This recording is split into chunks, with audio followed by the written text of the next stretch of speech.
जय गुरुजी, शुक्राना गुरुजी, लख लख वार शुक्राना गुरुजी, अनंतम अनंतम शुक्राना गुरुजी।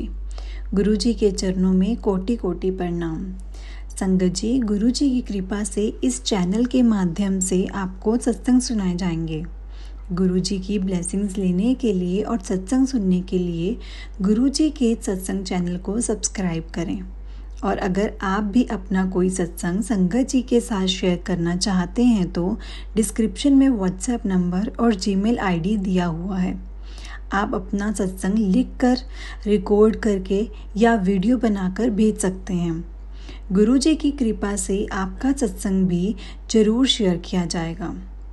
संगत जी, आज का ये सत्संग हमारे साथ कंचन आंटी जी ने शेयर किया है, तो चलिए इस सत्संग को शुरू करते हैं।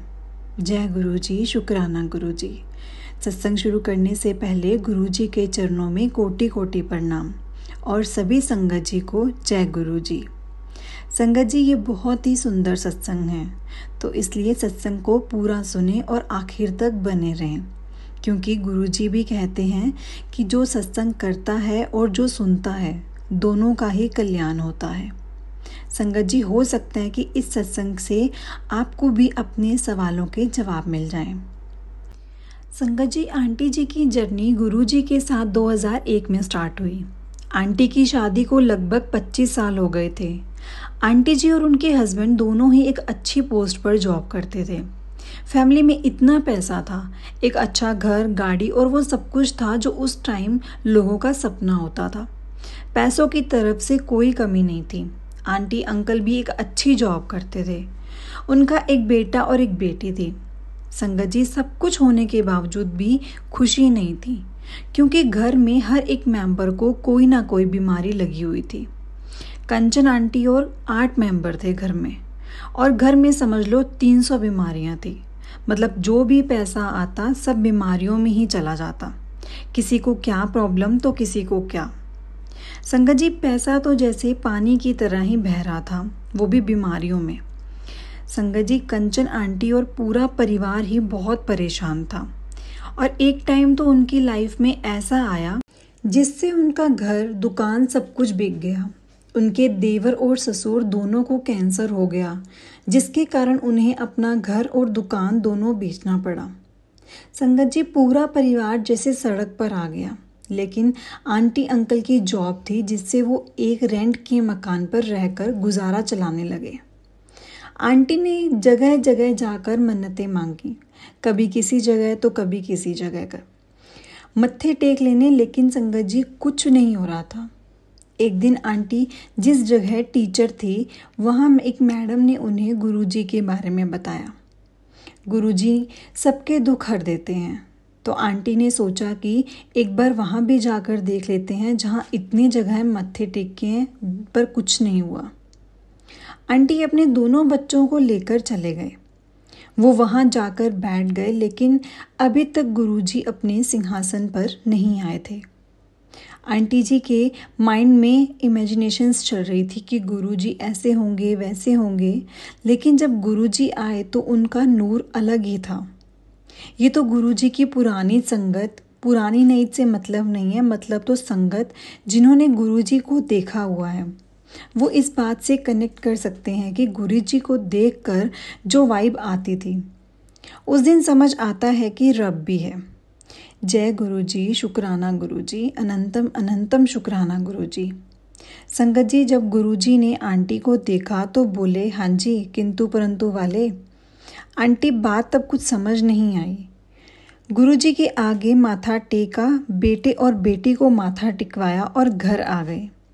संगत जी, कंचन आंटी ने ये बात अपने हस्बैंड को शेयर नहीं की कि वो गुरुजी के पास जाकर आए हैं। बस इतना बताया कि एक गुरुजी हैं जो सारे दुख हर देते हैं। तो एक दिन बैठे बैठे आंटी जी के हस्बैंड ने आंटी जी को बोला कि उस गुरु के पास हम भी चलते हैं, लेकिन आंटी जी ने जाने से मना कर दिया, क्योंकि आंटी जी को ये लग रहा था कि कहीं अंकल उन पर विश्वास नहीं करें और वहाँ जाकर कुछ उल्टा सीधा ना बोल दें और सबके सामने ऐसा करने पर इंसल्ट हो जाएगी। तो आंटी जी ने अंकल जी को वहाँ जाने से मना कर दिया और आंटी जी वहाँ नहीं गए। अंकल जी अकेले ही गुरुजी के पास गए।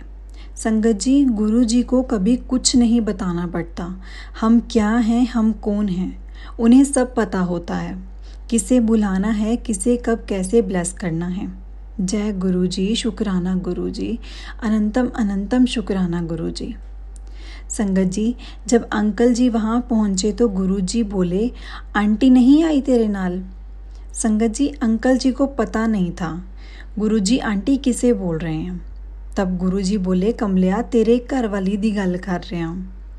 संगत जी, अंकल जी ने ना में सिर हिलाया और बोले, हाँ किंतु परंतु वाली है। संगत जी, अंकल जी को भी बात समझ नहीं आई।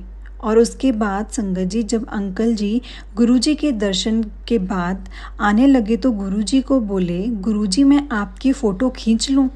तो गुरुजी ने कहा, नहीं, पहले तेरा एडमिशन करूँगा, फिर मैं आप दूँगा। उसके बाद संगत जी, अंकल जी भी घर आ गए। संगत जी, अंकल ने घर आकर आंटी जी को सारी बात बताई। जब अंकल ने आंटी को बताया कि गुरुजी ने आपके लिए भी पूछा और कहा किंतु परंतु वाली कहाँ है। संगत जी, जब अंकल जी ने ये कहा तो आंटी जी को अपनी बात भी याद आ गई कि गुरुजी ने आंटी को भी यही कहा था। फिर आंटी जी ने अंकल जी को बताया कि मैं भी गई थी गुरुजी के पास, लेकिन आपको बता नहीं रही थी क्योंकि मुझे डर लग रहा था कि आप कुछ बोले नहीं, इसलिए मैंने आपको उस टाइम नहीं बताया। उस टाइम गुरुजी ने मुझे भी सेम यही बात कही थी, किंतु परंतु वाली आंटी। संगत जी, अंकल आंटी सोचने लगे कि गुरुजी ने अंकल जी को फिर ऐसे कैसे बोल दिया, उन्हें कैसे पता चला।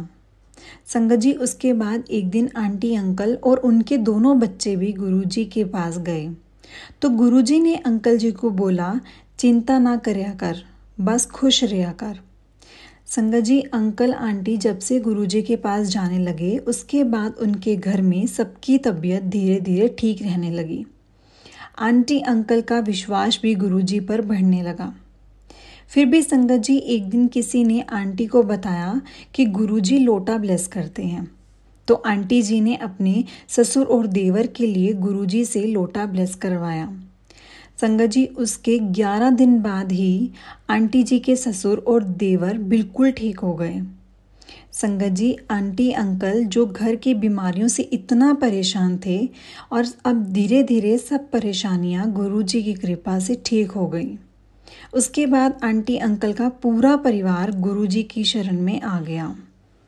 गुरुजी ने उनके पूरे परिवार पर इतनी कृपा की कि हम अपने शब्दों में भी बयान नहीं कर सकते। जय गुरुजी, शुक्राना गुरुजी, अनंतम अनंतम शुक्राना गुरुजी। संगत जी, गुरुजी सबको ब्लेस करते हैं, पर उनको ही पता है कि उनको कब और किस टाइम किसको ब्लेस करना है।